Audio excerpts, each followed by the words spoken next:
Akyat ako tayo rito sa may Sulipan Bridge. Akyat lang.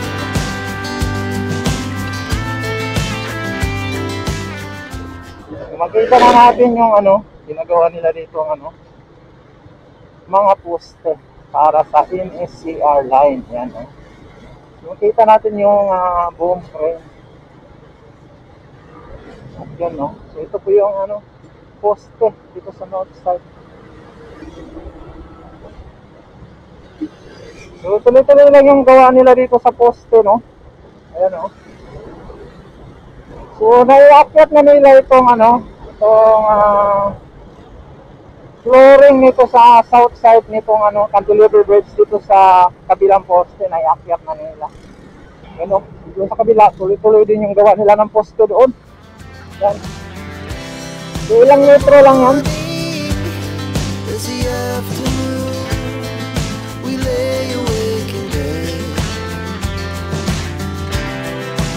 So loud as the hours pass, we're gonna do it all again. We wanna chase the night, wanna dance to the light, pull the stars from the sky just to...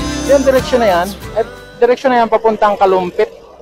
Yung bagay. At may mga pangilang-ilang poste na rin nagawa sila dyan, So ito ay dito po ito sa parte ng Sulipan Apalit. At yan, makikita natin dyan yung mga poste.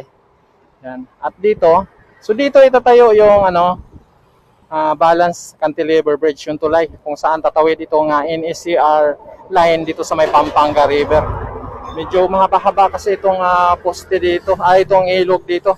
Kaya ito, kita natin yung dalawang poste. Lalaki nito mga poste na to.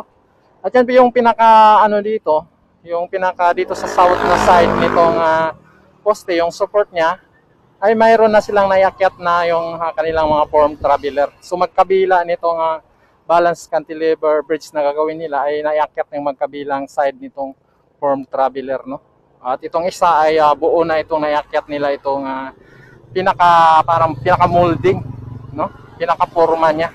So naiakyat na nila at doon sa kabila. At yung sa isa ay ongoing pa rin yung paggagawa nila para sa yung isang segment niyang napapato kung saan ay idudugtong na lang itong form traveler para tuloy-tuloy na yung pagkakast nila tatawid dito sa may Pampanga River. Yan, lalaki. Grabe. So pag nabuo na rin nila to yung sa kabila, pag okay na yung nailagay nila yung pinaka-ibabaw na segment, maglalagay na rin sila doon ng sa pang form traveler, kagaya din dito. Para magtagpo itong pagkakast nila sa bahaging gitna nitong ilog. Yan. At yung mga sasakyan na nagagaling po yan ng Apalit, San Fernando, Pampanga. Yan, So yan po yung Sulipan Bridge. At yan po yung luma doon sa kabila. Andyan pa rin yung luma. Pero hindi na pinapadaanan yan. So ito po yung pinaka-latest dito sa may ginagawang balance cantilever bridge dito sa may bahagi ng Sulipan. Nakita nga natin at tuloy-tuloy na yung ginagawa nila dito,